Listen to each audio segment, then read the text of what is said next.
তো একটা সময় ছিল যখন আসলে এত চিন্তা করতাম না বা চিন্তা করার দরকারও মনে করি নাই। নামাজ পড়তাম, জীবনামাজ পড়তাম, এখন তো মোটামুটি অনলাইনে অনেক কিছুই দেখতেছি। এই কারণে অনেক সময় অনেক প্রশ্ন মনে জাগে,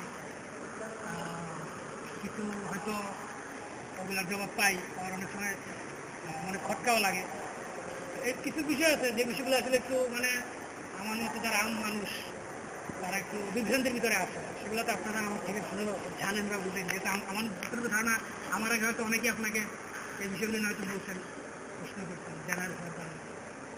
আমার কিছু টপিকের উপর আসলে মানে কি বলবো, চিন্তা ভাবনা করছি, পড়াশোনা করছি। তো চিন্তা ভাবনা করার পর আমি আসলে কোনো কুল কিনারা করতে পারতেছি আসলে এটা লাস্ট ডেস্টিনেশন বা এটা লাস্ট কোন ফায়ে যাচ্ছে, এটার সলিউশনটা কি আসতেছে আমি ফাইন্ড আউট করতে পারতেছি।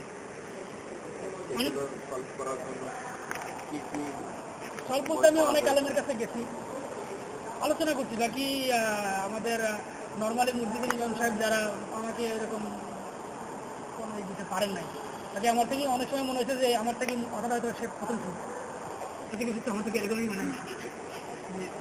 তো রাজশাহী আসলাম ভাইদের সাথে। মাসিক 8 তারিখ তো মোটামুটি অনলাইনে পড়া হয়, বিশেষ করে মাস্টার আমাদের তো আর এত সময় নাই, হুজুরদের কাছে যাই হুজুর এই মশলাটা বলেন, এত তো সময় নেই। কাল যেই অনলাইনে আসে মাসিক 8 তারিখ দেখি, অনেক ফায়দা হইতে পারে। তো কিছু বিষয় নিয়ে যে সমস্যা হয় তার ভিতরে কিছু শব্দ নিয়ে, যেমন তাকলিদ একটা শব্দ, এই শব্দটা নিয়ে আমি ব্যক্তিগতভাবে খুব ঝামেলার ভিতরে আছি। আসলে এটার মিনিং বা এটার লাস্ট ডেস্টিনেশন কোথায় যাচ্ছে, এটা দ্বারা একজন মুসলমান আসলে এই শব্দটার অর্থ করার দ্বারা সদুপযোগীভাবে সে আসলে কোন জায়গায় দিয়ে থামতেছে, তো এই বিষয়টা আমার আসলে জানা তাকলিদ, এই বিষয়টা আসলে মানে এই তাকলিদ শব্দের অর্থ এবং অর্থটা আমাকে কোথায় নিয়ে যাচ্ছে লাস্ট, এইটার ব্যাপারে আমার কতটুকু ধারণা আছে। ধারণা বলতে কি, যেহেতু মানে আগ্রহ জাগছে আর সকাল থেকে একটা অভ্যাস, কোনো বিষয়ে আগ্রহ জানলে মোটামুটি ঘাটাঘাটি করি। তো ঘাটাঘাটি করে আসলে অনেক কিছুই পাইছি। এক একজনে অনেকেই অনেক কথাই বলছে, অনলাইনে দেখলাম, গুগলে তো সার্চ দিলাম, আসলে এখন অনেক কিছুই পাওয়া যায়। তো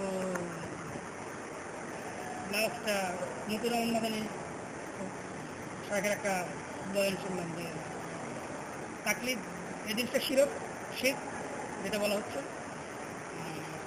ইত্তেবা এটা যায়। এই ভাই থেকেও যেটা একটু শুনলাম যে অনেকে বলছেন দলিল ছাড়া কিছু মানা, এটার নাম হচ্ছে তাকলিদ। আর দলিল হচ্ছে কোরআন ও হাদিস, মোটামুটি এতটুকু আমি পাইছি। তো আমার থেকে মনে হচ্ছে যদি ডেফিনিশন শুধু এতটুকু হয় তাহলে কোনো সমস্যা হয়তো থাকতে পারে। বাকি আসলে কি বিষয়টা এরকম আপনার থেকে আমি আসলে আপনার বলতে তো আমি করছি, সেই হিসাবে এখনো রোগটা আমার কাছে স্পষ্ট হয়, আর একটু বললে মনে হয় আমি বুঝতে পারি। স্পষ্ট বলতে মানে আমি যতটুকু বুঝি আমি আসলে বলছি, অনেক শব্দ আছে, এমন কথা এখনো বের হয়নি যে কথাতে সমস্যা বোঝা যায়। এটা তো নর্মাল কথা। আমি ব্যক্তি হিসাবে মনে হচ্ছে এটা আমার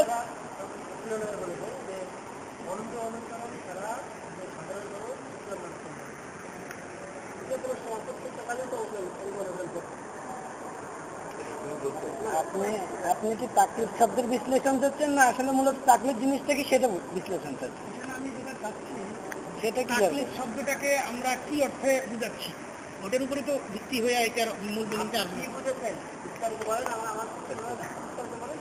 আমি বুঝেছি বলতে আমি তো আপনাকে বলছি আমি অনেক কিছুই পাইছি, অনেক কিছু পাওয়াতে আমার ভিতরে ঘটঘট অবস্থা হয়ে আসলে বিষয়টা কি হচ্ছে বড় লয়ার কিন্তু অংশ নয়াটা বুঝতে পারছি আর অংশটা বললেন। যেমন ইত্তেবা মানে হচ্ছে দলিল ছাড়া কোনো কিছু মানা,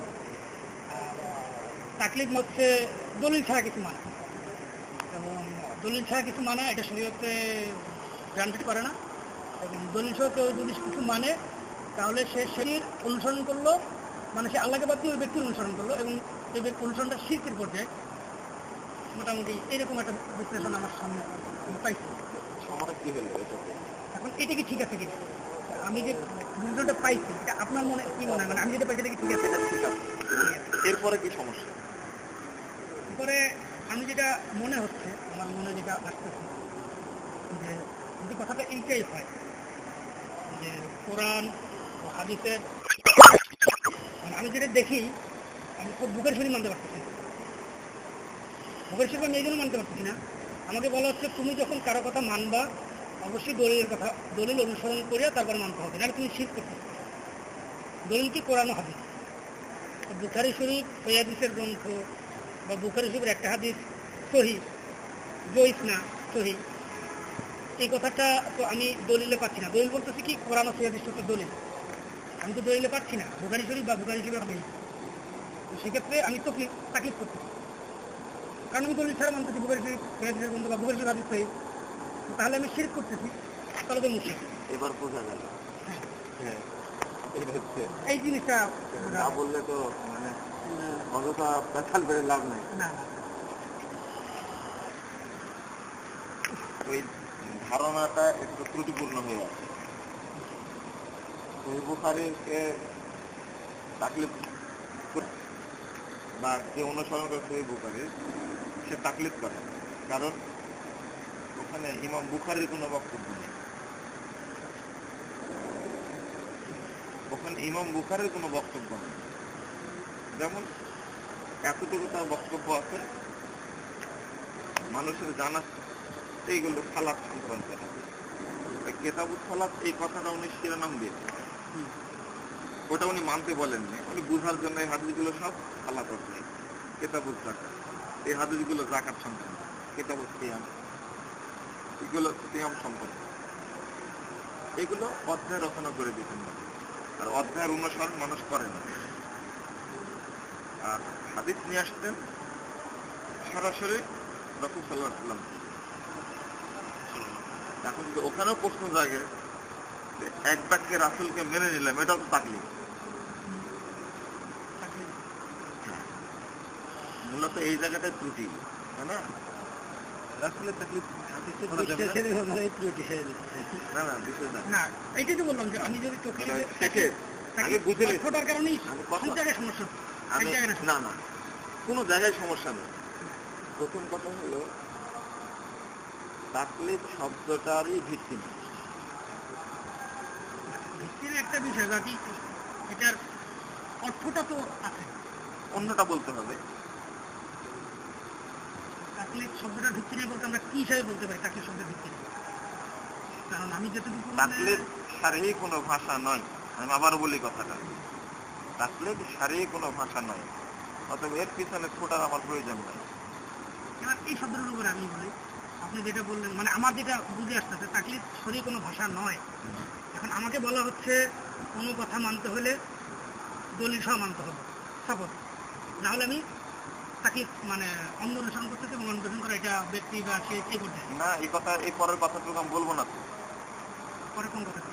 এই যে না হলে ব্যক্তির অনুসরণ হয়ে যাচ্ছে, এটা আমি বলবো না তো। এটা বলবেন বলতে এটা বলতে কোনটা আসলে বোঝানো হচ্ছে, আমি আর একটু ডিটেইলস। এটা না হলে অন্যের আনুগত্য করা হচ্ছে, এটা তাকলিদ দ্বারা বোঝানো লাগবে না, এটা কোরআন দ্বারা বোঝানো যাবে, হাদিস দ্বারা বোঝানো সেটা তো যাবে। ঠিক আছে, বাকি যেটা মূল আমি প্রথম বলেছি যে শরীয়তে ইত্তেবার অস্তিত্ব আছে, তাকলিদের নেই। শরীয়তে ইজতিহাদের অস্তিত্ব আছে, কিয়াসের নেই। না, কিয়াস এবং তাকলিদ এই দুইটা শব্দ মুসলিম উম্মাহ বিভ্রান্তি সৃষ্টি করে। যেমন ইজমা বলতে কি আসলে কিছু আছে? ইজমা, আচ্ছা শেষ কথা, আল্লাহ বললেন মেনে নিলাম, তার দলিল কি? প্রত্যেক ব্যক্তি প্রশ্নের সম্মুখীন সির্ফ আল্লাহ এবং আল্লাহ রাসূল ছাড়া। এর নাম হলো ইত্তেবা। এই জন্য আল্লাহ শুরুতেই বলে দিয়েছেন আল্লাযীনা ইউমিনুনা বিল গায়ব। ওখানে প্রশ্ন করলে আমার আর উত্তর নেই, হুদাল্লিল মুত্তাকিন আল্লাযীনা ইউমিনুনা বিল গায়ব। প্রথম পরিচয় হলো আগে অদৃশ্যে বিশ্বাস করতে হবে। আল্লাহকে কেন মানব? আল্লাহকে দেখেছি? আল্লাহ কেমন? এটা গায়ব, অদৃশ্যে বিশ্বাস করা। কোরআন এবং সুন্নাহ দ্বারা প্রমাণিত হয়েছে। এরপরে আমি আর বাধ্য করব না কাউকে, মানতেই হবে আল্লাহ। না ওটা না, এটা শেষ কথা, শেষ এখানে গিয়ে শেষ কথা। এখানে আর কাউকে বাধ্য করা যাবে না, কথা এখানে গিয়ে শেষ হয়ে যাবে। আল্লাযীনা ইউমিনুনা বিল গায়ব, গায়বে বিশ্বাস কি কি? আমানতু বিল্লাহ ওয়া মালাইকাতিহি ওয়া কুতুবিহি ওয়া রাসূলিহি ওয়াল ইয়াউমিল আখির ওয়াল কদরি খাইরিহি ওয়া শাররিহি মিনাল্লাহি তাআলা। শেষ। আল্লাহকে মেনে নিয়েছি, অদৃশ্য এটা। ফেরেশতাদেরকে মেনে নিয়েছি, অদৃশ্য এটা। পরকালকে মেনে নিয়েছি, অদৃশ্য। জান্নাতকে মেনে নিয়েছি, জাহান্নামকে মেনে নিয়েছি, সব অদৃশ্য। এখানে কোনো কর্ম করে স্বীকৃতি দেওয়া লাগে না। এজন্য প্রত্যেক ব্যক্তি প্রশ্নের সম্মুখীন, কেবল আল্লাহ এবং মুহাম্মদ সাল্লাল্লাহু আলাইহি ওয়াসাল্লাম ছাড়া। তাকলিফ শব্দটা আসবেই না, যে ভিত্তি নাই। ইত্তেবা দুইজন করতে হবে, আর একজন আলেম বা আমির, তার ইত্তেবা করতে হবে শর্ত সাপেক্ষে। মানে আমরা তাকলিদ যদি কিছু করতে পারবো, ইত্তেবা করতে হবে। ইত্তেবার সংজ্ঞাটা কি আসতে পারে? ইত্তেবা কাকে বলা হয়? দলিলের অনুসরণ। দলিলটা কি? কোরআন এবং সুন্নাহ। কোরআন এবং সুন্নাহ।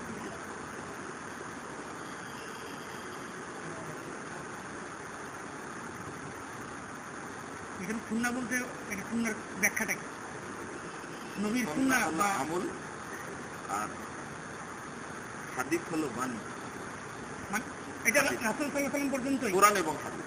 কোরআন এবং হাদিস। এখন আপনি মানে আমার যে প্রশ্নটা ছিল সেটা আবার আমি একটু সেটা হচ্ছে, আমি যেটা বলছিলাম যে আপনি বলছিলেন ইমাম বুখারী রাহমাতুল্লাহ আলাইহি উনি অধ্যায় কায়েম করে হাদিসগুলো আনছেন। তো উনি যে হাদিসগুলো আনছেন, এখন আমার কাছে তো কোরআন বা হাদিসের কথা মতো আমি পাচ্ছি না।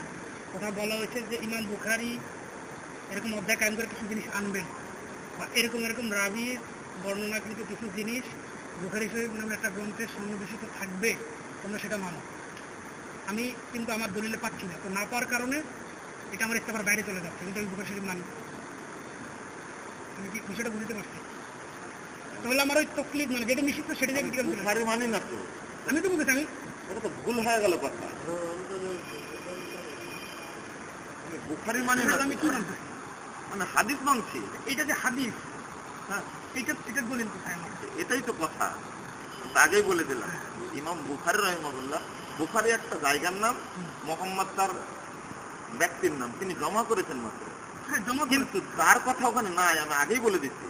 কিভাবে? কার কথা নাই? তিনি ইমাম বুখারীর কথা নাই। ইমাম বুখারীর কথা তো আমি বলতেছি না, এটা ইমাম বুখারীর কথা। আমি বলতেছি এটা রাসূল সাল্লাল্লাহু আলাইহি ওয়াসাল্লামের কথা আসলো। আমি বলে দিই, আসলে হাদিসের সনদ সম্পর্কে ধারণা আছে? হাদিসের সনদ না ওইভাবে তেমন হালকা ঝাপসা ঝাপসা কিছু। বুখারী সম্পর্কে এত বড় কথা বলার আগে হালকা কিছু ধারণা আছে। না, বুখারী শরীফ বলতে কি আমার তো ওই শব্দের কারণে সমস্যা। শব্দ না, কারণ যেটা আমি বলি না, কোন ব্যক্তি সম্পর্কে বা কোন বস্তু সম্পর্কে চূড়ান্ত পর্বে যেতে হলে তার সম্পর্কে কিছু ধারণা নিতে হয়। নেওয়ার পরে মানে ওজন যতটুকু আগে অনুভব করে তারপরে সেটা তো ঠিক আছে। এখন কিন্তু না আমার ভিতরে এটা জ্ঞান, এটা জ্ঞান, তো এটা জ্ঞান।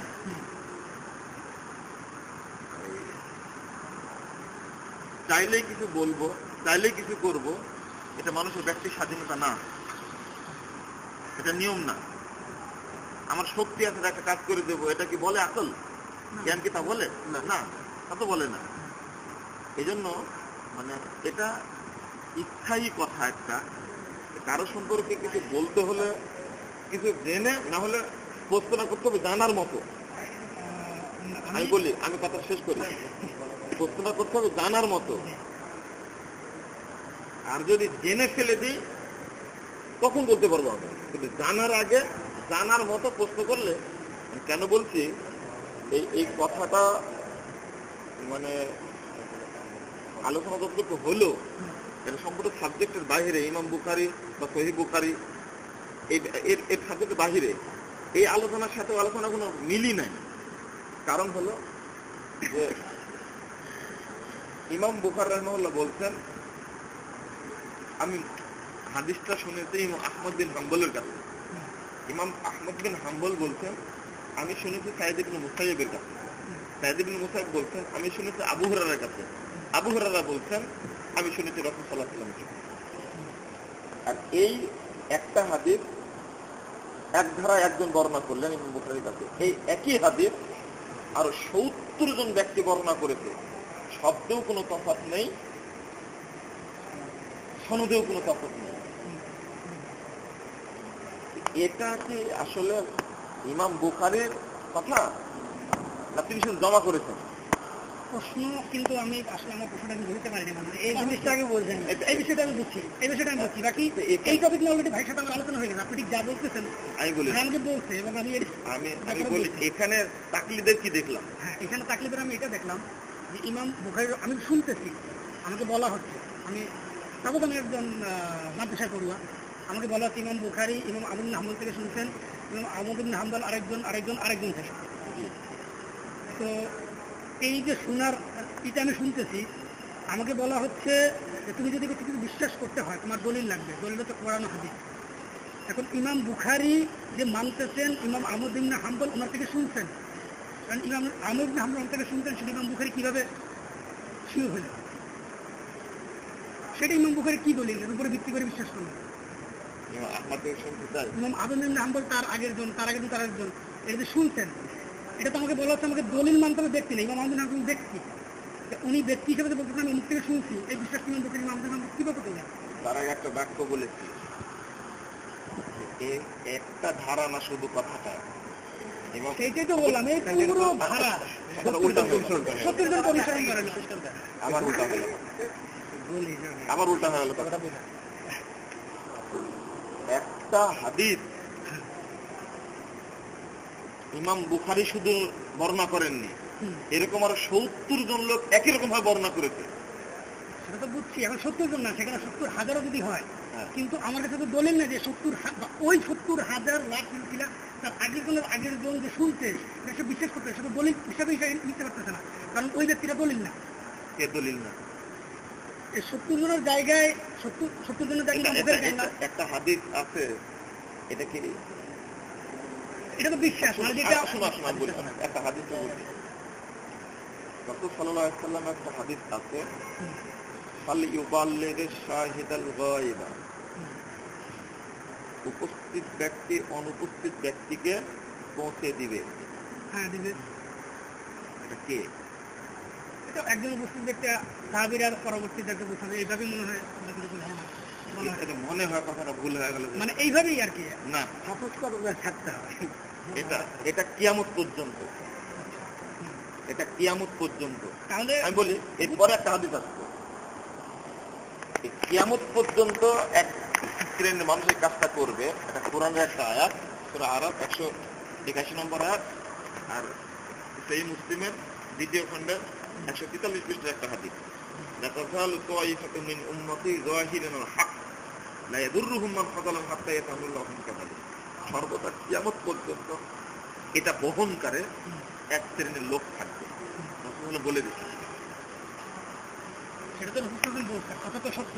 তাকে রাসূলুল্লাহ সাল্লাল্লাহু আলাইহি ওয়াসাল্লাম এইভাবে কথা বলছেন, ইমাম বুখারী নামে একজন আসবেন, যিনি বুখারী শরীফ কি করবেন, সংকলন করবেন। আমি কথাটা কেন বলতেছি বারবার, না ইমাম বুখারী কেন, কারণ আমি তো পাচ্ছি না দলিল। এই যে আমি কিসের দলিল পাচ্ছেন না? বুখারী শরীফে যে হাদিসগুলো আছে, এটা রাসূল পাক সাল্লাল্লাহু আলাইহি ওয়াসাল্লামের, আমি তো দলিল মানে দলিল কি কোরআন ও সহিহ হাদিস, সেখানে তো পাচ্ছি না। আমাকে তাহলে যদি আমি উনি তো সংকলন করছেন, এই সংকলন সহিহ হাদিসটা কি? না বলি সহিহ হাদিসটা কি? সহিহ হাদিসটা সেইটাই, সহিহ হাদিসের ক্ষেত্রেও তো বলতে গেলে তো আরেক আলোচনা চলে আসে। না ওটা বলো আগে থেকে শুনি, সহিহ হাদিসটা কি? সহিহ হাদিস বলতে আমি বুঝি যে মানে প্রমাণ ছাড়া একটা কথা বিশ্বাস করা, যেমন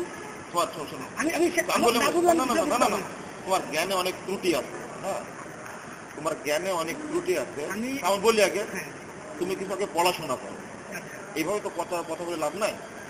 তোমার যে কথাগুলো তুমি বের করছো মুখ দিয়ে, সেই কথাগুলি হচ্ছে সব উল্টা, সবই উল্টা হচ্ছে। কিভাবে সেটা বল। সহিহ হাদিসটা কি, তুমি যে কথাটা বললে এটা তোমার তার কাছ থেকে তো আমি জানি না, এটা বল। আমি আমারটা কিন্তু ক্লিয়ার করতে পারিনি, শেষ করতে পারিনি। আমি শেষ করে তারপর কি আমার ভুলটা তুমি যেটা বলছো ওটা বলো। সেটা হচ্ছে তুমি তো ভুল যদি শুধরানোর জন্য কথা বলো তাহলে কিন্তু তুমি তোমার ভাষা একরকম হবে, ওকে? কিন্তু তুমি যে ভুল শুধরানোর চেষ্টা করছো এটাও বোঝা যায় না, আর তোমার মানে তোমার অনেক প্রশ্ন এটাও বোঝা যায় না। আমি একটু সোজা করে দিতাম।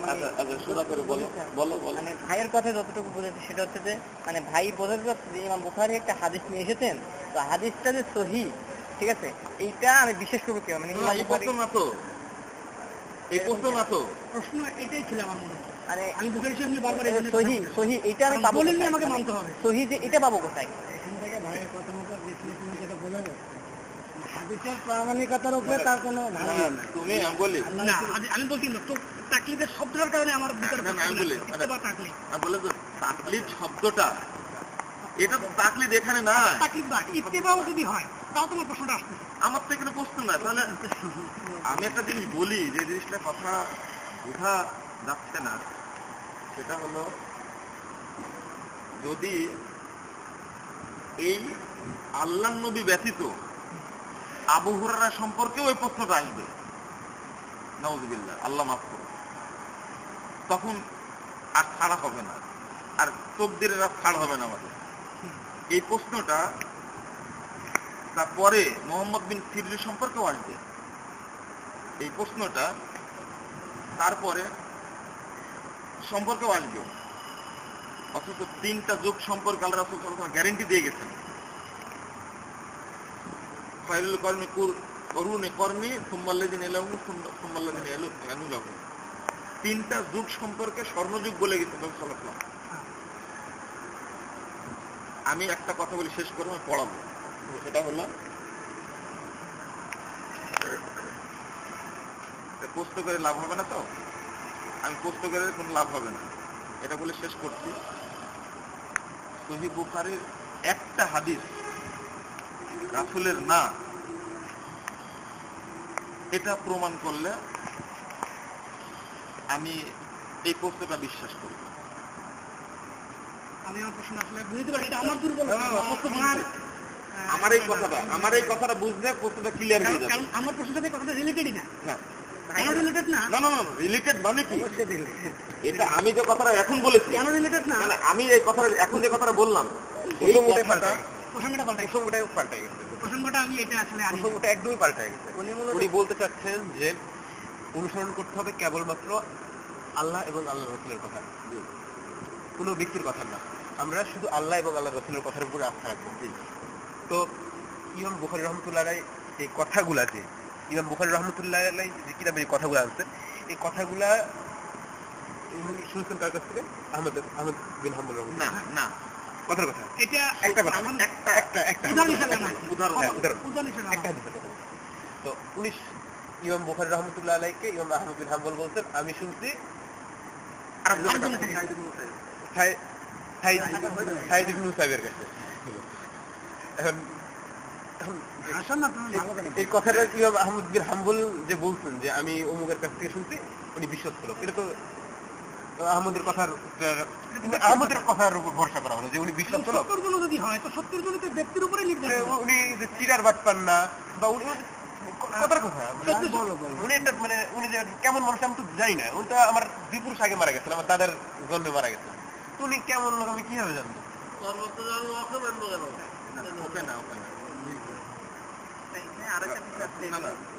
এই কথাটা শেষ করে আমার একটা দায়িত্ব, এই হাদিসটি আমার কাছে ছিল, আমি পৌঁছে দিলাম আর জন্য, তার কাছে ছিল তিনি পৌঁছে দিলেন। হ্যাঁ দায়িত্ব পালন করছি সেই হিসাবে। আর একটা শর্ত আছে ইমাম বুখারীর হাদিসে, একমাত্র তারই শর্ত যে যার সাথে বর্ণনা করবে কথাটা তার সাথে সাক্ষাৎ হতে হবে, সবচেয়ে চূড়ান্ত শর্ত। আমি বলি এখন প্রশ্নটা হলো এই, তাকে বিশ্বাস করতে কি করে? এই যে শর্ত, এটা তো দলিল পাচ্ছি না, এটা তো দলিল যেটা ইমাম বুখারী তো দেখছি, ইমাম বুখারী তো দলিল না, না, এটা তো শর্ত ইমাম বুখারী জানানো। আমার কথাটা না বুঝে সেটাই এই যখন আমি শুনলাম এই হাদিসটা রাসূলের মুখ থেকে, এই যে কে শুনছে? যখন আবু হুরায়রা শুনলেন রাসূলের মুখ থেকে, তখন আবু হুরায়রার দায়িত্ব হয়ে গেল এইটা তার পরবর্তী কাউকে পৌঁছে দেওয়া। হ্যাঁ, সেটা ঠিক আছে। তিনি যখন শুনলেন তার দায়িত্ব হলো এটা পরবর্তী কাউকে পৌঁছে দেওয়া। উনি ওনার দায়িত্বগুলো পালন করে যাচ্ছেন, করেছেন। কিন্তু প্রশ্নটা তো এই জায়গাতে, এবার এদিক থেকে যে আসতেছে, এরা কিছুর উপর ভিত্তি করে বিশ্বাস করতেছে? ওনারা তো ওনার দায়িত্ব পালন করছেন, ওনারা কোন দলের উপর বিশ্বাস করছেন? এটা একটা কমন সেন্সের ব্যাপার না? আশ্চর্য।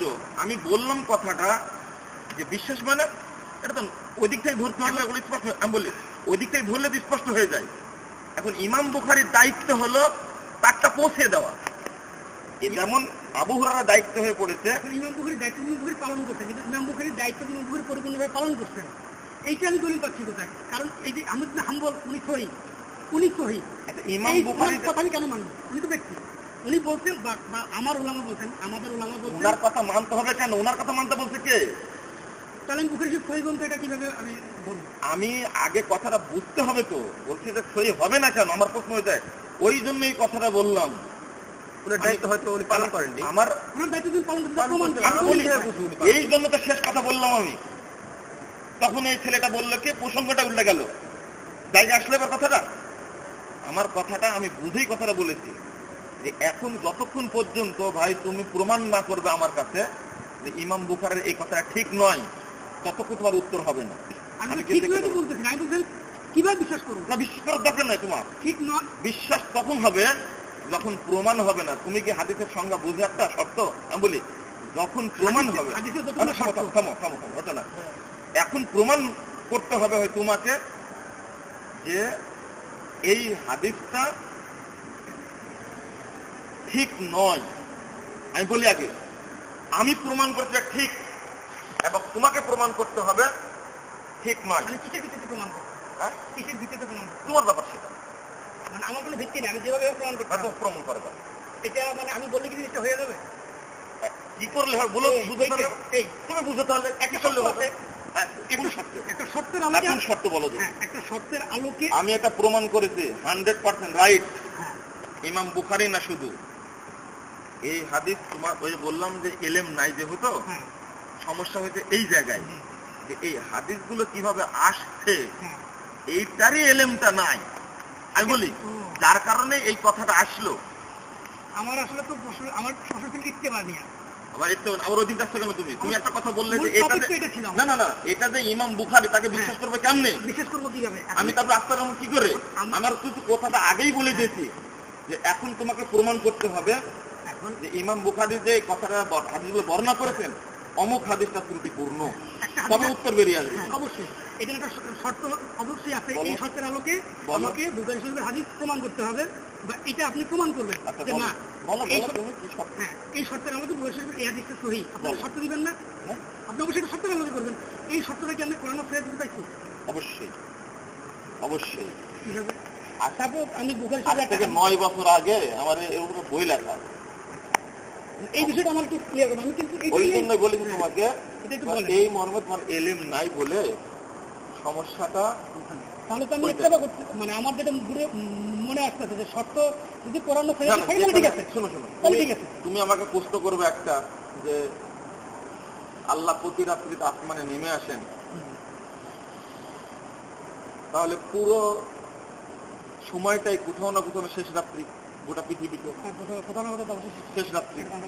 আল্লাহ কিভাবে আবার আরো সে যান? তাই তো আমাকে প্রশ্ন করবে বা আমি আপাতত আমি উদাহরণ দিচ্ছি একটা, তুমি আমাকে প্রশ্ন করবা এটা আল্লাহ সম্পর্কে, আল্লাহ প্রতি রাত্রিতে আছেন, গোটা পৃথিবীতে কোথাও যেন একটা শেষ রাত্রি আছে, তাই না? তাহলে কিভাবে আল্লাহ নেমে আসেন? তাহলে তো আল্লাহ যান কখন? আর আরো সে হ্যাঁ কেমন প্রশ্ন দেওয়া না, না, শোনো, শোনো। দেখো তোমরা হাসলে কিন্তু এরা কেউ হাসে না।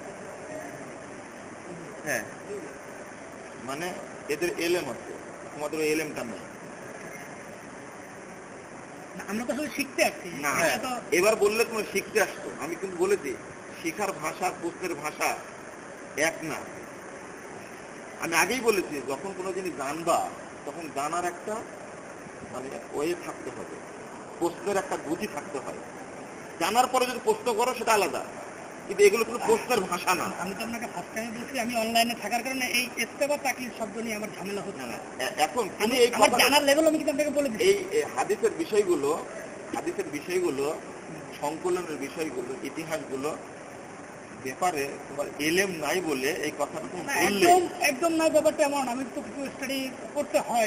তুমি কিভাবে বললে ওটা এলেম নাই? মানে আমি আগেই ধরেছি তোমাকে আগে প্রমাণ করতে হবে। সেইটাই তো বলতেছি, এই যে প্রমাণটা যেটা আমি কিভাবে জানবো তুমি প্রমাণ করবে? আমি প্রমাণ করেছি এটা 100% সত্য। আপনি যে প্রমাণ করছেন এই প্রমাণের উসুলটা যে আল্লাহ দলিল যেটা কোরআন এবং সহিহ হাদিস।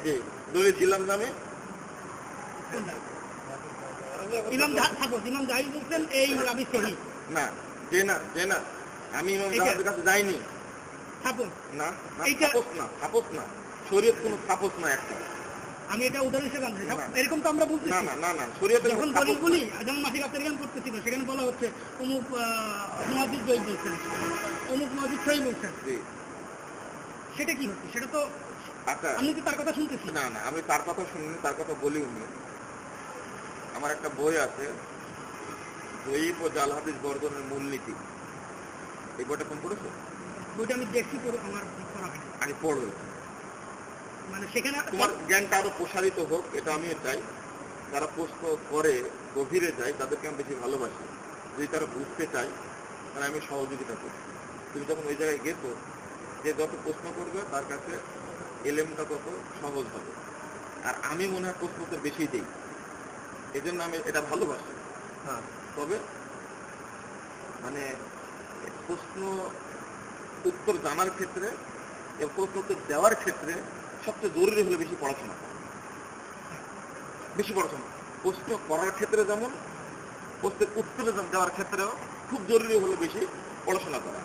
যেমন আমি আশ্চর্য হলাম তোমাদের এই যে আল্লাহ দুনিয়ার আশ্রয়ে নেমে আসেন, এই একটা কমন জ্ঞান বা কমন উত্তরটা তোমাদের কাছে জানা নাই।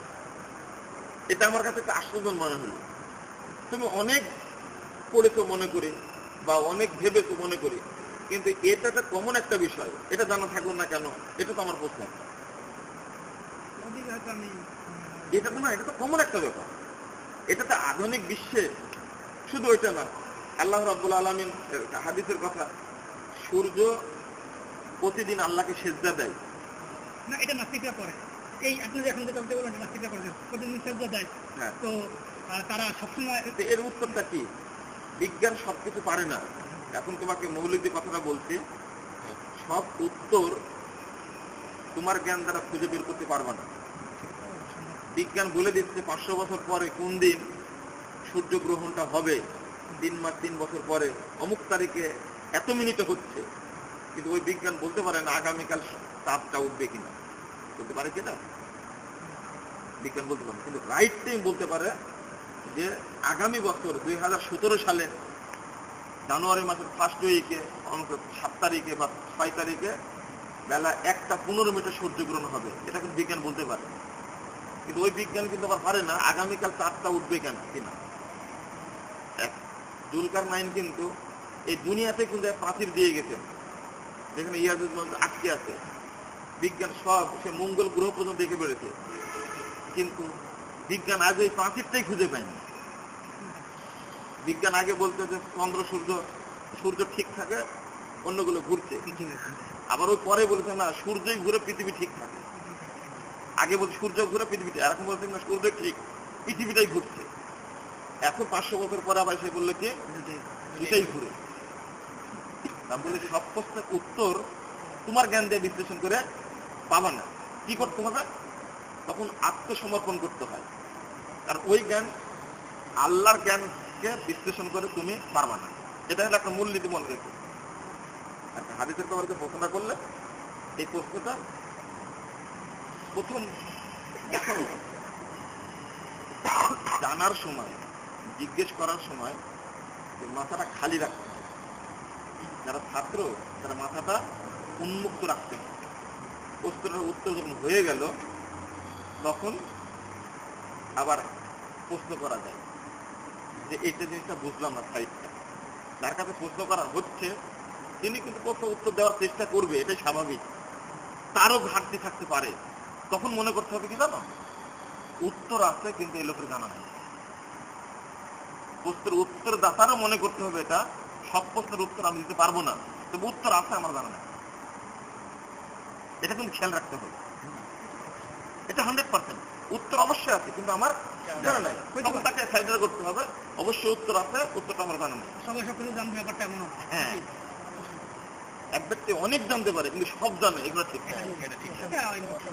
হ্যাঁ, সেই ক্ষেত্রে তুমি ওই যে হাদিস সংকলনের যে প্রসঙ্গটা, এই প্রসঙ্গের ব্যাপারে একটু বড় তোমার সুবিধা হবে।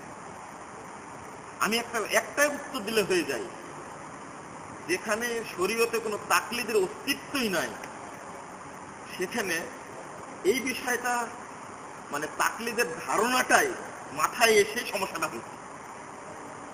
কথা বোঝা গেছে?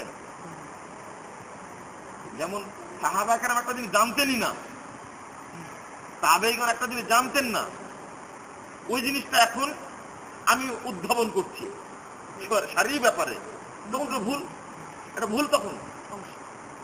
আর ওই বিষয়ে যেমন উটের গোশত খেলে ওযু করতে হবে, কেন? উত্তর যদি দাও আমার কাছে, আমি বলবো যে রাসূল সাল্লাল্লাহু আলাইহি ওয়াসাল্লাম বলেছেন তাই।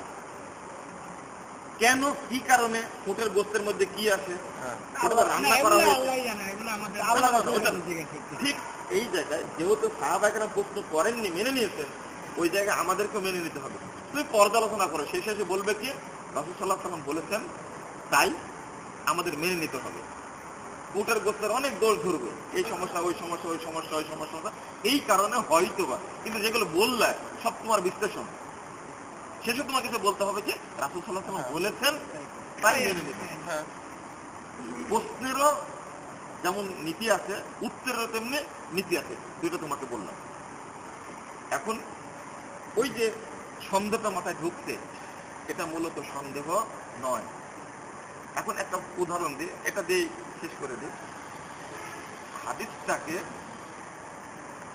তোমাকে বিশ্বাস করানোর জন্য একটা বলছি, সেটা হলো, আমি আবার একটু বলে, আমি কিন্তু বিশ্বাস করি না, ব্যাপারটা এমন না। আমি এটা তাকলিদ মুক্ত, ঠিক আছে, এই কথাটা মনের সন্দেহটা দূর করার জন্য, হাদিস তুমি মানো, কুরআন তুমি মানো, তুমি মুসলমান, মানার জন্য প্রশ্নগুলো করতে তোমার সন্দেহ নাই তো, কিন্তু তোমার মনে যেটা ইগো একটা প্রশ্ন জাগছে, ওটা তো নিঃসন্দেহে, এটা আমি ক্লিয়ার করতে চাইবো না। এটার জন্য তো আমি আসছি, নাহলে আমার ধারণা হয়, এটা আল্লাহ সম্পর্কে মানুষের ধারণা হয় না। হাদিসে তো আসছে, শয়তান বলে তোর কে সৃষ্টি করেছে, আল্লাহ সৃষ্টি করছে, তোর আল্লাহকে কে সৃষ্টি করেছে, হাদিসে এটা আসে না যে তোমার মনে একটা ঘটনা ঘটতে পারে।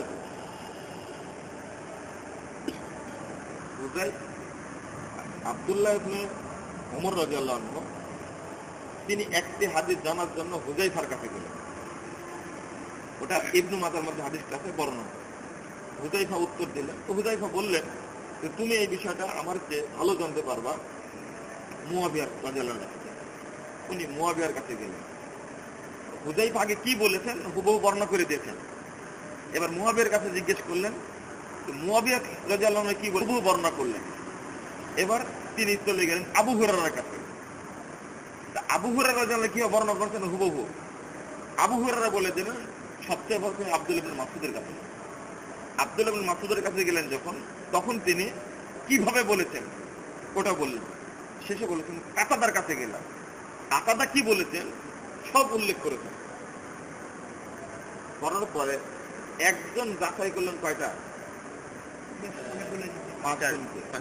দেখো যদি এইটা এবারটা তোমার কাছে সামনে থাকতো আরো তোমার একটু আস্থা সম্পন্ন হতে। আমি কথাগুলো বলতেই পারছি না, যে কথা বললে যে কথাগুলো বলা হয় হাদিস অস্বীকারীদের কাছে, যেগুলো কথা বলা হয় ওগুলো এখনো আসেনি। এই হাদিসটা এবার ইবনে ওমর রাদিয়াল্লাহু আনহু বর্ণনা করে ছেড়ে দিলেন, ঘটনা শেষ করলেন। এবার তো আমার একটা বিশ্লেষণের বিষয়, হাদিসটা এক একবার এক এক ঘটনা, কিন্তু একজন ব্যক্তি শুনলেন একাধিক ব্যক্তির কাছে। এক বিস্ময়কর ব্যাপার হলো, শব্দেও কোনো চেঞ্জ নাই, বাক্যেও কোনো চেঞ্জ নাই, এবং মানে শব্দটা আগের শব্দ পরে, পরের শব্দ আগে, এমনটাও হয়নি। এটাকে কি মনে হয় না যে এটা ইলমটাকে হেফাজত করার একটা লক্ষণ? হ্যাঁ, এটা হেফাজত করার একটা লক্ষণ যে রাসূল সাল্লাল্লাহু আলাইহি ওয়াসাল্লাম, এটা তো গেল একটা সাধারণ হাদিস। আর একটা হাদিস হলো এই সহিহ বুখারী সম্পর্কে যে কথাটা আসলো, আমি বিশ্বাস করার জন্য কথাটা বলছি, যে সহিহ বুখারীর প্রত্যেকটি হাদিস এমন ভাবে প্রমাণিত, এর পিছনে বহু ব্যক্তি হাদিসগুলোর ভুল ধরার জন্য অনেক চেষ্টা করতেন, ইহুদি খ্রিস্টানরা করেছে, কিন্তু এমন ভাবে প্রমাণিত, একটা হাদিসকেও প্রমাণ করতে পারে না আজ পর্যন্ত যে এই হাদিসটি রাবির কারণে ত্রুটিপূর্ণ বা যুগের কারণে ত্রুটিপূর্ণ বা এই ব্যক্তির এটা নয়, এই সাথে সাক্ষাৎ হয়নি, এইরকম ভাবে একটা হাদিসের উপরেও তারা কোনো সমালোচনা পেশ করতে পারেনি। যার কারণে কথা প্রচলিত হয়ে গেছে আসাহুল কুতুব বাদা কিতাবিল্লাহ সহিহুল বুখারী, কুরআনের পরে সর্বাধিক বিশুদ্ধ কিতাবের নাম হলো সহিহ বুখারী। এখন কথাটাই কথা, এই জন্য বললাম, আমি তখন মানতে পারতাম, ধরো কোরআনকে যারা সংকলন করেছেন তারাও সরাসরি রাসূলের কাছে শোনেননি, আমি তাকে বিশ্বাস করব কেন? উসামা বিন যায়েদ কোরআন সংকলন করেছেন, শুনছেন কার কাছ থেকে? উসমানের কাছ থেকে, শুনছেন আবু বকরের কাছ থেকে, উমরের কাছ থেকে, তারা তো মানুষ, তাহলে কোরআনও ত্রুটিপূর্ণ সেই হিসাব অনুযায়ী। কারণ উসামা বিন যায়েদ আবু বকরের প্রতি কেমনে ভিত্তিশীল হলেন? উসমানের প্রতি ভিত্তিশীল কি তিনি মানুষ তো? এই কথাটা কেন বললাম? কোরআনটা যাদের মাধ্যমে এসেছে, হাদিসটাও তাদের মাধ্যমে এসেছে। মানে তুমি বললেই হবে না যে আকাশটা ত্রুটিপূর্ণ, ধারণা করলেও হবে না, প্রমাণ দিতে হবে। আল্লাহ বলে দিচ্ছেন ফারজিল বাসারা কাররাতাইন, তারপরে কি ইয়ানকালিবু ইলাইকাল বাসার খাসিয়া ওয়া হুয়া হাসিব, তুমি আবার মুখ ফিরাও, দেখো আসমানের দৃষ্টিতে আমার কোন ত্রুটি আছে না, আছে কিনা, তোমার চক্ষুদ্বয় অপমানিত ও নিরাশ হয়ে ফিরে আসবে। এটা আল্লাহ বলছেন। এখন তুমি যদি দাবি করো এই মর্মে যে আসমান ত্রুটিপূর্ণ, দৃষ্টিটা ঠিক হয়নি, তখন তোমার দলিল পেশ করতে হবে তোমাকে। কিন্তু তুমি বলবা যে হ্যাঁ এটা তৈরি করা আছে, যিনি তৈরি কারক, যিনি ইঞ্জিনিয়ার, তার তো দাবি থাকবেই 100% ঠিক আছে। এখন ওইটা ঠিকটাকে বেঠিক করতে হলে তার ত্রুটি বের করা লাগবে অবশ্যই। এখন তোমার কাছে ওটাই শেষ হয়ে আসলো যে আমি চেষ্টা করব আমার মতো। ওই জন্য কথাটা বলেছিলাম, এটা মুসলিম উম্মাহ এমন ভাবে মানে সংরক্ষণ করেছে আমানতটাকে। প্রথম সংরক্ষণ করে সাহাবায়ে কেরাম, তারপর সংগ্রহ তাবেঈগণ, তারপরে সংরক্ষণ করে তাবেঈগণ, তারপরে সংরক্ষণ করেছেন ওই ইলমটাই শুধু পেশ করেছেন মুহাদ্দিস উলামায়ে কেরাম। শুধু ইমাম বুখারী না, আলী রাদিয়াল্লাহু আনহুর একটা সহিফা রাসূল থেকে সরাসরি শুনে তিনি লিখতেন, তার মধ্যে আমি সন্দেহ করতে পারি। তিনি তো সাহাবী একজন, রাসূলের কথার মধ্যে ঢোকাতে পারেন তো কিছু? তার সহিফা থেকে হুযায়ফা সরাসরি কিতাব থেকে, হুযায়ফার কিতাব থেকে সরাসরি ইমাম বুখারী হাদিস বর্ণনা করেছেন। আলী রাদিয়াল্লাহু আনহু কিতাব থেকে, আব্দুল্লাহ বিন আমরের কিতাব থেকে সরাসরি হাদিস বর্ণনা করেছেন। আমি তো ধারণা করতে পারি যে আল্লাহ রাসূল বলেছেন, আর তিনি যে রাসূলের কথাই সব লেগেছেন, তার প্রমাণটা কি? আমি তো ওখানে সন্দেহ করতে পারি, তুমি তো ইমাম বুখারী সন্দেহ করতে হতেই পারে, তাই না? এই উত্তরটা কি? তখন আমার কাছে কিন্তু যাচাইয়ের ফর্মুলা আছে। যাচাইয়ের ফর্মুলা মানে হাদিসটা শুধু তো আব্দুল্লাহ বিন আমরই শুনেননি, এই হাদিসটা আরো শত সাহাবী শুনেছেন। অতএব আমি লিখিত দেখব আব্দুল্লাহ বিন আমরের এই লিখিত কিতাবটার সাথে তাদের কথা মিল আছে কিনা। আমি তো যাচাই করে দিয়েছি। আল্লাহ আসমান সৃষ্টি করে ফেলেছেন, চ্যালেঞ্জ দিয়ে দিয়েছেন, ত্রুটি বের করো। ওই জন্য কথাটা বললাম যে এটা তাকলিদ নয়, একজনের কাছ থেকে আরেকজন গ্রহণ করেছেন আমানত। এটা প্রমাণ কেউ দিতে পারেনি। এখন যদি তোমার মনে সৃষ্টি হয় যে বললে যে ইমাম আহমদ বিন হাম্বল, তাকে কিভাবে বিশ্বাস করলেন ইমাম বুখারী?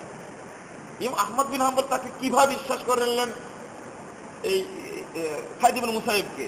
সাঈদ ইবনে মুসাইয়্যিব কিভাবে বিশ্বাস করলেন আবু হুরায়রাকে? এই যে সন্দেহটা তখন তো তারা যখন গ্রহণ করেছেন তখন সন্দেহটা দূর হয়ে গেছে। কিভাবে? তিনি কথাটা, যেমন আজকের যুগে ওইটাই দরকার। তুমি আছো লন্ডনে, মা মারা গেছে বাংলাদেশে, কিভাবে জানবা? ফোনের মাধ্যমে জানলে যে মারা গেছে। যদি আমাকে কেউ বিশ্বাস বলে তার কথা শুনলাম, তোমাকে বিশ্বাস করা যাবে না এখানে। তুমি কিভাবে বিশ্বস্ত হলে যে তোমার মা মারা গেছে? এরপরে শেষ কথা বলবো। বিশ্বাস করলাম বলতে সাপোজ আমার ভাই বললো, এখন আমার ভাইয়ের কথার উপর আমার বিশ্বাস স্থাপন করতে হবে। কেন? আমার ভাই তোমার ভাইও তো মিথ্যা কথা বলতে পারে। বলতে পারে, বাকি আমার ভাইয়ের উপর আমার বিশ্বাস। হ্যাঁ, ভাইয়ের উপরে আমার বিশ্বাস। কেন ভাইয়ের উপর বিশ্বাস তোমার? এটা কিভাবে হয়?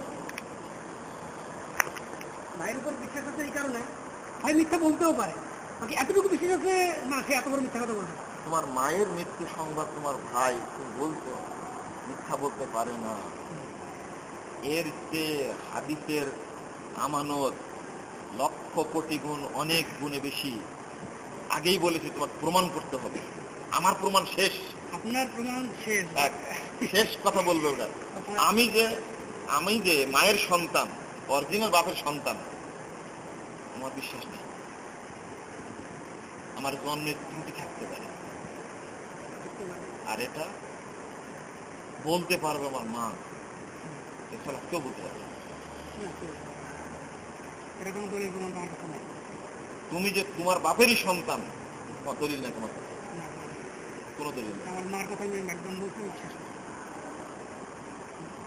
তোমার মা তোমার সাহাবী, তোমার তাবেঈ, ওটা ওহীও না। তুমি কার পৌরুষে জন্ম হয়েছে এটা ওহীও না। কিন্তু বাকি আমার মার কথা বিশ্বাস করতে দলিল প্রয়োজন নাই। মানে আমি কেন প্রয়োজন নাই? দলিল এই জন্য প্রয়োজন, এটা কোরআন হাদিসের কথা না। কিন্তু আমাকে বলা হচ্ছে কোরআন হাদিসের কথা মানতে হলে তোমাকে দলিল লাগবে। আমি মনে বিষয়টা বুঝতে পারি। তাহলে আগে তুমি নিজে প্রমাণিত হয়ে যাও, কোরআন হাদিস না।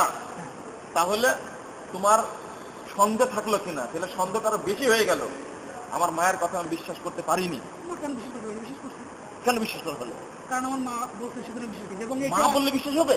বিশ্বাস কিভাবে? হবে। কেন? কেন হবে? কেন হবে না কেন? কেন হবে আমার প্রশ্ন। ও তো মানুষ, তো মানুষ তো ঠিক আছে, হবে না বিশ্বাস। এই জন্যই বলছি, অসংখ্য মা অবৈধ সন্তান জন্ম দেয়। এইখানে একটা পয়েন্ট, যদি এই টপিকে আসে তাহলে ইমাম হাম্বলের মতো অনেক রাবি আছে যারা জাল হাদিস বর্ণনা করে করছে। আমরা যদি জাল হাদিসগুলো পাই, মানে ইমাম হাম্বল এখন কি এখন রাবি না, এরকম অনেক আমার কথা এবার আসল জায়গায় ভাই, তুমি এবার আসল জায়গায় আসছো। আমি যে কথাটা আগে বর্ণনা করে দিচ্ছি, আসল জায়গায় আসছো। ওইটা যাচাই করার সুযোগ আছে। তুমি যে তোমার মায়ের সন্তান, যাচাই করার সুযোগ নাই। এটা যাচাই করার সুযোগ কিভাবে আছে বলো?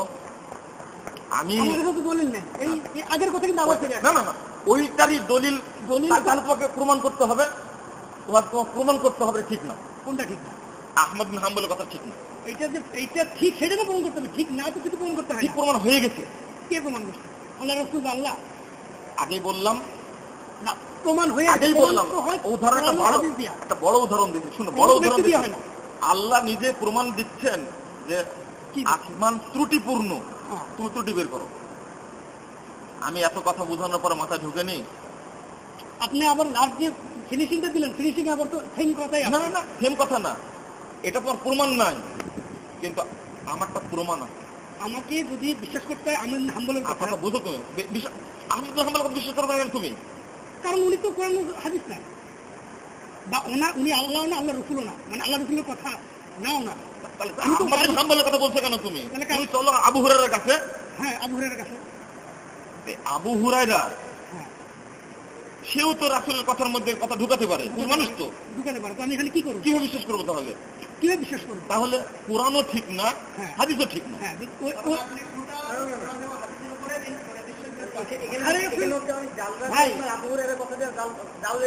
আচ্ছা, এটা তো কমন সেন্সের ব্যাপার, তোমার একটা প্রমাণ দিতে হবে তো। এই যে আমার বিশ্বাসের কথাটা আসলো, এই যে আমার কেন আসলো?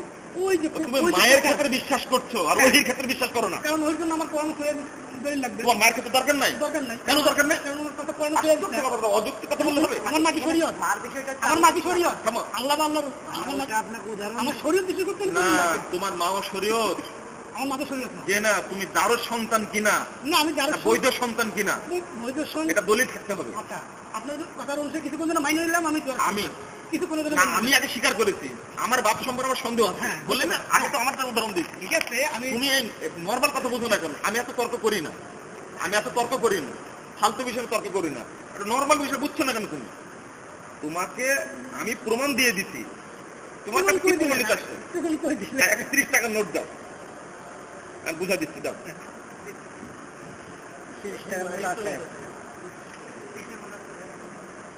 নোট দাও, বুঝা দিচ্ছি। 30 টাকার নোট দাও। এর ভিতরে 30 টাকা আছে। এর ভিতরে দিয়েছে, আমি যে 30 টাকার নোট, মাথা ঠিক থাকলে ভালো করে উত্তর দাও। আমি তোমার কাছে চেয়েছি 30 টাকার নোট, হ্যাঁ, যে 100 টাকা বের করে দিলে কেন? আচ্ছা, নোট দাও, 30 টাকার নোট দাও। না 30 টাকা কোনো নোট নাই। দলিল নোট নাই। নাই বললে দলিল হয়ে গেল? হ্যাঁ, নাই তো দলিল কি? নাই, নাই এরকম করে না। যদি থাকতো আপনি দেখান। আরে নাই তার দলিল নাই মানে? থাকলে দেখান। কথাটা আপনি বলছেন, আপনি দেখাবেন। না না না, আমি তো জানি নাই, আপনি বলছেন তোমার কাছে থাকবে। হ্যাঁ, আমি বলছি, ওই আগেই কথাটা বলেছি, এই হাদিসের ত্রুটি নাই, এই হাদিসের ত্রুটি নেই, তোমাকে দেখাতে হবে ত্রুটি। এক যখন আমার কাছে চাইলেন, তো কথা তুললেন তো আপনি 30 টাকার কথা।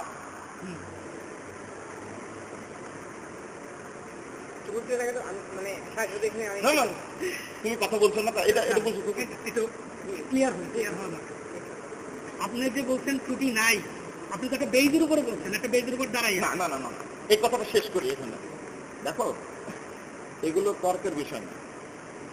তুমি যখন আবু হুরায়রার ব্যাপারে প্রশ্ন করে ফেলেছো, ওখানে বিশ্বাস নেই। আমার বিশ্বাস নেই, কথাটা কিন্তু আমি বলিনি। না না না না, ওই যে সংখ্যাটা আমি পাইছি, এই সংখ্যাটা আমার মনে প্রশ্ন ক্রিয়েট করে। না, এই যে এখানে তুমি, আমি বলছি ওটাই প্রমাণ। কোনটা প্রমাণ? এটা নর্মাল একটা জিনিস। তুমি আমাকে প্রশ্ন করলে 30 টাকা প্রশ্ন তো আপনি তুললেন, দলিল দেন। হ্যাঁ, এখন তোমাকেই দলিল দিতে হবে। কি দলিল দিতে হবে? বুখারী শরীফ হাদিস সহিহ না, সহি না, এটা আমাকে প্রমাণ দিতে হবে। জি। কিন্তু আমি এই এতক্ষণে এতটুকু বুঝে দিচ্ছি, আমি কখনোই বলি না বুখারী শরীফ হাদিস দলিল সহিহ। সহিহ না, আমি বিশ্বাস ভাই, আমার প্রশ্ন না বুঝলে এখন না না, ওইটা না। তো তুমি কি বুঝতে চাচ্ছ? আমি ওটাই তো বুঝতে চাচ্ছ। উনি বলছেন যে, মানে আমি যে সরকারে যেতে বললাম, উনি বলছেন যে মানে বুখারী শরীফ যে হাদিসের সহিহ দলিল, মানে দলিল যে সহিহ, এবং এটা প্রত্যেকটা সহিহ হাদিসের দলিল। কারণ আমাদের ইত্তেবা বলতে আল্লাহ আল্লাহ রাসূলের অনুসরণ, অন্য কোনো ব্যক্তির অনুসরণ না। না না, ওই ধাপ পার হয়ে গেছে তো। ওটাই বলছি। না না, ওই ধাপ পার হয়ে গেছে। আমি হুযায়ফা সম্পর্কে বললাম, ওই একই প্রশ্ন তো। আরে তুমি বুঝো না কেন? একটা নর্মাল জিনিস, অত সহজে আমরা হাদিস পড়াই, একটা কথা মুখ থেকে তুমি বলতে পারলেই বলে দিলে কথা। সাধারণ লোক এসে এই কথাটা বললে এক ধমক দিয়ে ওকে উঠা দিতাম, এক ধমক দিয়ে। তুমি নর্মালি বলতে চাইলে বলে দিলে কথা, এত বড় সাহস তোমার? থামো, কথাটা তোমাদের উপর বলছে না, কথাটা তুমি চাইলেই বলে দিলে। বললাম যে আবু হুরায়রা তো কথা বলতে পারেন এটা, আর তুমি বলে দিলে আবু হুরায়রা সম্পর্কে, হ্যাঁ হতে পারে এরকম। হুযায়ফা সম্পর্কে এত বড় সাহস তোমার? অন্য লোক যদি কথাটা বলতো এখানে 1 সেকেন্ড বসার সুযোগ হতো না, হাত ধরে বের করে দিতাম ওকে। তোমার প্রশ্নের ছাত্রে সেখানে উদাহরণতে গেছে, তোমার ওখানেও বিশ্বাস নাই। আবু বিশ্বাস নাই এটা তো ঠিক না কথা, আমার তো বিশ্বাস আছে। কার কথা বলছে কেন? কিন্তু ওই যে বলা হচ্ছে আমাকে দলিল নিয়ে মানতে হবে, আমি দলিল কি কোথা? করব? তোমার কাছে প্রমাণ দিতে, দলিলের প্রমাণ দেয় এটা। কই দলিল কই পাইলাম আমি? কমন সেন্স যদি তোমার না থাকে তাহলে তোমাকে আমি কি বুঝাবো? আমি যে কথাগুলো বুঝছি দ্বিতীয় করে জিজ্ঞেস করতো বুঝছে কিনা। আমি তোমাকে শেষে একটা উদাহরণ দিলাম, পরিষ্কার উদাহরণ, যে 30 টাকা নোট দাও, তুমি বলে নাই, নাই দলিল কি? আচ্ছা আসলে এটা মনে হয় আমার এই কথাগুলো আমি বুঝতে পারিনি। কি কথা বলবে এটা?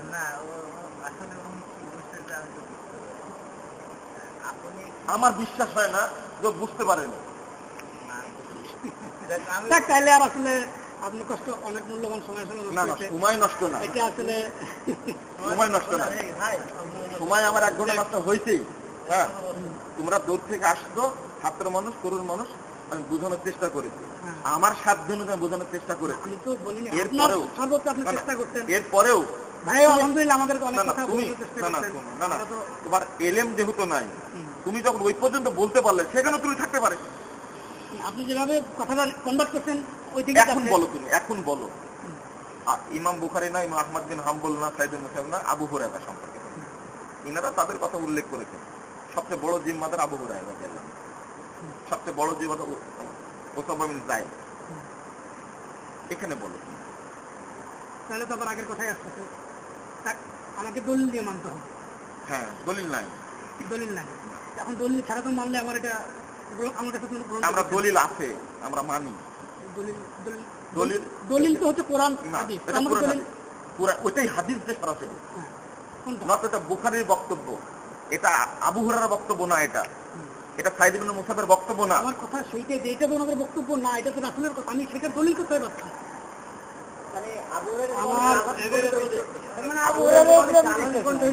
এটা তোমার, অনেক জ্বালা দিচ্ছে আমরা আরে শুনি আবু তোমাকে একটা কথা বারবার বলছে না, মাথা ঢুকে না কেন? তো প্রমাণ দাও না, এটা আবু হুরায়রার কথা না, এটা কথা বুঝো না কেন? এটা ফালতু কথা বলা কেন? তো সাহাবীদের কথা বললাম তো, মানে আসলে বেয়াদবিপূর্ণ কথা বলো কেন?